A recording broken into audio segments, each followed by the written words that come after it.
Jesus in me ministry சார்பாக உங்களை வாழ்த்து வரவேற்கிறோம். அக்டோபர் மாத வாக்குத்தத்தம் என்னவென்றால், நீதிமொழிகள் 28:25. பெருநெஞ்சன் வழக்கை கொள்ளையிடுகிறான், கர்த்தரை நம்புகிறவன் செழிப்பான். அவனுக்கு பிரியமான தேவச்சனமே, பெருநெஞ்சன் என்று சொல்ல போனால் அவன் மாம்சத்துக்குரியவனாக இருக்கிறான். அவன் தன்னோட வாழ்க்கையில் எதையுமே சாதிக்கவும் மாட்டான். தன்னுடைய மாம்சத்தில் எடுத்த முடிவுகள்னால தன்னோட வாழ்க்கையை கடினப்படுத்திக்கிட்டு சாபத்தை தலையில் குவித்து கொள்கிறவனாக இருக்கிறான். ஆனால் கர்த்தரை நம்பியிருக்கிற ஒரு ஜனம் எப்படி இருக்குன்னா, அது பாக்கியமுள்ள ஜனமாக இருக்கும். அந்த ஜனம் செழிக்கும்.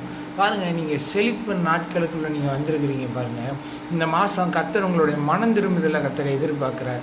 உங்கள் மாம்சத்தில் நீங்கள் எடுக்கிற முடிவுகளில் நீங்கள் முடிவில் பார்த்தீங்கன்னா அது உங்களுக்கு சாபமாக தான் முடியும்.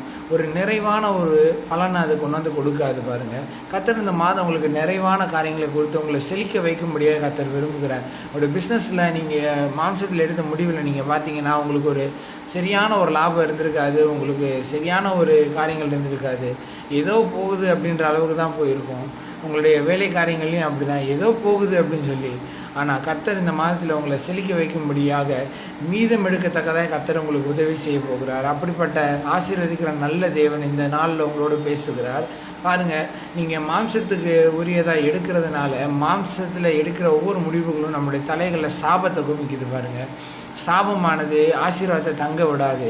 சாபம் இருந்தால் அந்த இடத்துல ஆசீர்வாதம் வேலை செய்ய முடியாது. பாருங்கள், நம்ம சிறைபிடிக்கப்பட்ட ஒரு சூழ்நிலையாக இருப்போம். மாம்சத்துக்குரியவர்கள் பிசாசுக்கு அடிமைப்பட்டவர்களாக இருக்கிறாங்க. பாருங்கள், நம்ம பிசாசுக்கு அடிமைப்பட்டவர்களாக இருப்பதற்காக இயேசு அந்த நாட்களில் சிலுவையில் மரிக்கலை. பாருங்கள், அவர் மரிக்க நாம் ஜெயிக்க நீதிமான்கள் ஆக்கப்பட்டு இருக்கிறோம். ஆகவே நாம் நீதிமான்கள் ஆக்கப்பட்டதுனால, நம் செழிப்பின் உபதேசத்துக்குள்ளே இருக்கிறதுனால நம்ம கண்டிப்பாக நம்ம செழிக்க தான் வேணும். பாருங்கள், நம்முடைய சிறையிருப்பை மாற்றுறதற்கு ஒரு தருணம் இது. நம்முடைய வாழ்க்கையில் மாற்றத்தை காணுகிற தருணம் இது.